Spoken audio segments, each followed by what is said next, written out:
One of the things we find with women who are part of our association is that they're extremely humble and they take for granted some of the fabulous things that they're achieving on a daily basis out there in the industry.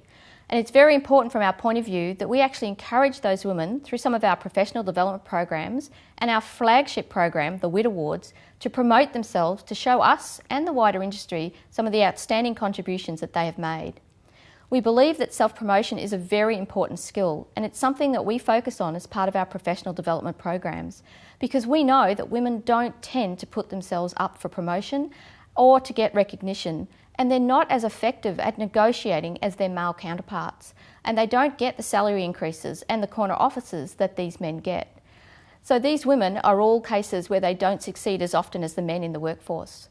When you're faced with a lot of men in a workforce, as we are in the technology industries, it's really important that some of these softer skills are developed so that women feel comfortable and get rewarded for their skills and achievement.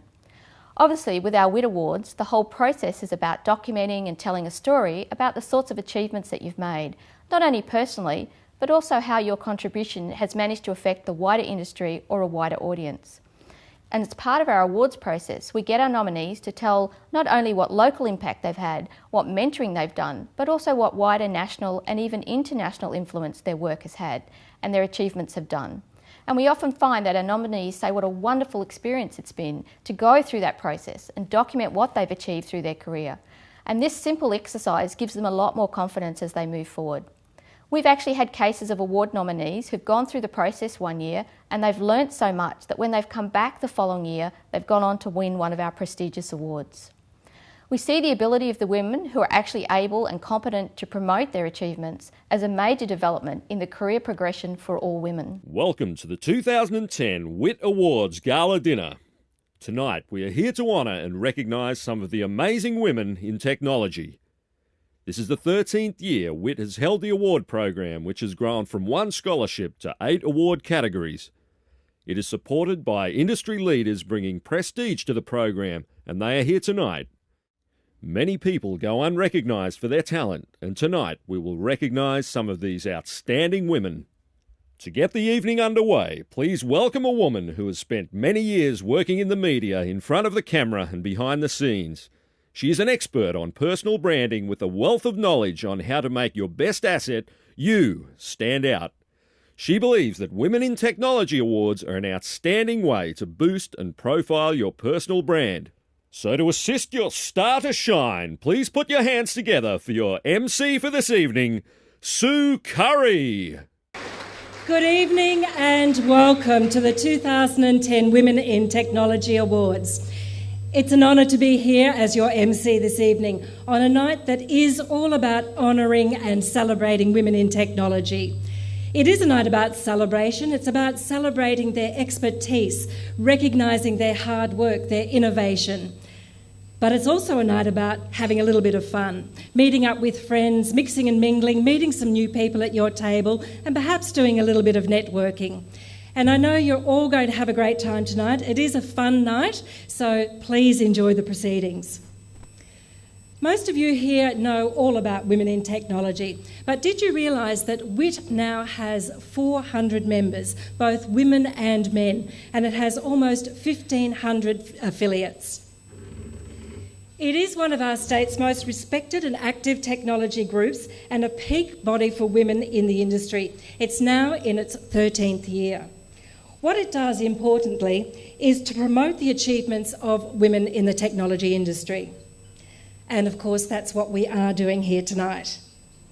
WIT PhD Career Start Award, sponsored by Griffith University.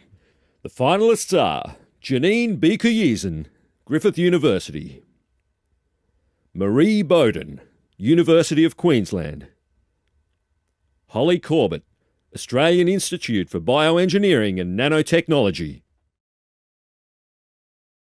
Marie Bowden, University of Queensland. Well, Marie, you've just won the PhD Career Start Award, and how do you feel? I'm really amazed. I didn't come here expecting to win. I actually thought one of the other girls was going to win, so I'm a bit shocked.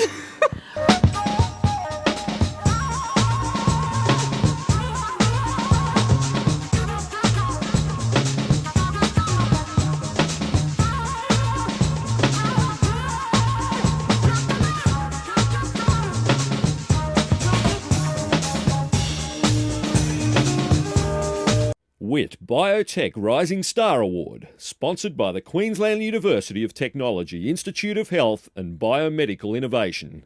The finalists are Falak Helwani, Mater Medical Research Institute; Sonia Marshall-Gradisnik, Bond University; Lavinia Proctor, Venture Pro; Sonia Marshall-Gradisnik, Bond University. So what do you think you're going to do in the next year with this Rising Star Award behind you? I think two things. First and foremost is to really increase the profile of women in technology on the Gold Coast and also in northern New South Wales, because I do a lot of work down there and I really want to inspire women as well as men to have science as a profession. And in addition to that, I think really concentrate on my research and try and implement the commercialisation component of what I've done so far. So that's it. One of the great problems we do have is the people are nominated, and then when they are contacted to say, would you like to apply for this award, they go, oh, I'd love to apply, but I'll never get it. Even though somebody has actually thought that they're good enough to nominate and good enough to win, the women themselves say, oh no, there's no way we're going to win that. So we actually have that perception to break down, and that's one of the things WIT and the awards does very well, by bringing together that huge group of massive women who have succeeded in what they wanted to do, and they have great war stories, every one of them. We can encourage the younger women in those areas to do something new and exciting, and we can also encourage women into those technology sectors. WIT Biotech Research Award, sponsored by the University of Queensland. The finalists are Annette Dexter, the University of Queensland; Karen Johnson, the University of Queensland; Suzanne Morris, the University of Queensland; Christine Wells, Griffith University; Christine Wells, Griffith University. So what has brought you to this point in your career that you think is different from any other woman? Well, actually, I don't think I am different from any other woman. I think I typify many women in the area. I think I have had a very unusual career path because I've had a family and I've come into the career quite late because of that. But I've also had a lot of nurturing and mentorship with some wonderful people in the area. I enjoy great opportunities where I work, and I'm in a field where I get paid to be curious. I'm really very fortunate in what I do, so it's easy to succeed with that kind of environment.